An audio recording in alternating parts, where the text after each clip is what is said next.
मैं मौजूद हूँ वार्ड नंबर 7 में और लगातार जिस तरीके से कांग्रेस की तैयारी चल रही है इस वार्ड में जानने की कोशिश करेंगे। कांग्रेस प्रत्याशी मेरे साथ है। आपके वार्ड में क्या समस्या है, क्या दिक्कत है और चुनाव लड़ने का क्या उद्देश्य है? मैं वार्ड क्रमांक 7 से रहसलाल सूर्यवंशी पिछले अनुसूचित जाति के लिए ये वार्ड शुरू से ही आरक्षित रहा है और इस वार्ड से पहले भी मैं नेतृत्व करते आया हूँ।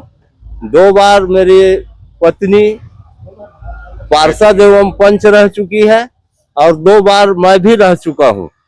अब इस बार चुनाव लड़ने की स्थिति में मैं नहीं था क्योंकि मेरे परिवार बढ़ गए हैं। फिर भी गांव की जनता की समस्या को देखते हुए सभी लोगों के कहने से कि भाई एक बार और अंतिम चुनाव आप लड़ लीजिए, तो पढ़े लिखे लोगों के कहने पे मैं बोला चलो भाई। पुराना ग्राम पंचायत रहा, अब शहरीकरण हुआ है तो मूलभूत सुविधाओं की अभाव है, इसलिए मेरे को सामने आके गांव का निस्तारी अब नगर में कन्वर्ट करने के लिए मैं चुनाव लड़ा हूं। सड़क, बिजली, पानी जो म्युनिसिपल का प्रमुख सुविधाएं हैं उन्हीं के लिए मैं चुनाव लड़ रहा हूं और जीत के आऊंगा तो इसके लिए अथक जैसा भी होगा प्रयास करके इन समस्याओं से मुक्ति दिलाऊंगा। पिछला 5 साल जो है कार्यकाल कैसा रहा आपके वार्ड में, क्या विकास हो पाया?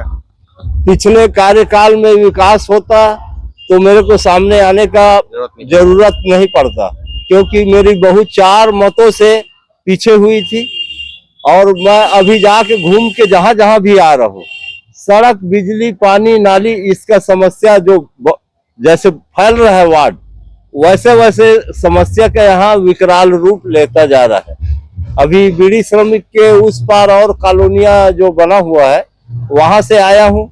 हमारे ये बछेरा मोहल्ले के भी कॉलोनी को घूमा हूँ, वहां भी कृषि भूमि को तो बेच के सब आवासीय बना दे रहे प्लाटिंग। तो कहीं सीसी रोड बना है तो नाली नहीं है, कहीं नाली है तो सीसी रोड नहीं है। ऐसा ही, और जबकि मतदाता लोग यही मतदान कर रहे हैं तो सुविधा तो प्रदान करना पड़ेगा म्युनिसिपल को।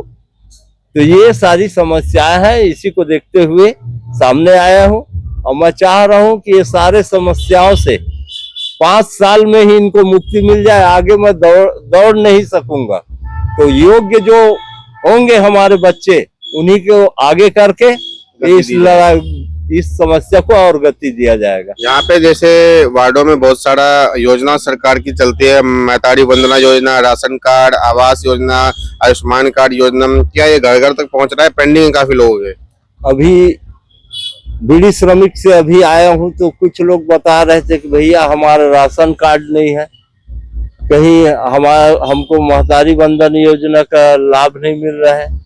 तो प्रशासन का योजना जनता तक पहुंचाने का तो हमारा उद्देश्य ही है और करना ही चाहिए। ये हमारे घर से पार्षद के जेब से तो जाने वाला नहीं है।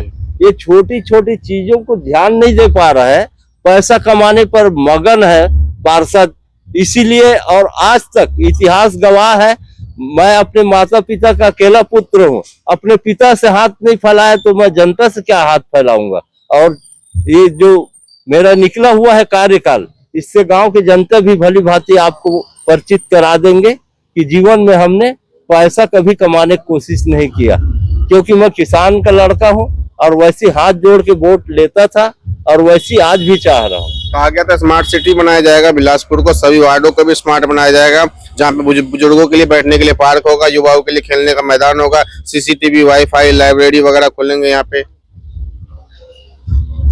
अभी तक तो प्रशासन का ऐसा कुछ समस्याएं इतना विकराल रूप ले लिया है, स्मार्ट सिटी कहने भर के लिए रह गया है तिफरा, उनको शामिल तो कर लिया गया है। पहले जनता को मूलभूत सुविधाओं का ही लाभ दे, बाद में बुजुर्ग के बारे में सोचेंगे, है तभी स्मार्ट सिटी कहलाएगा।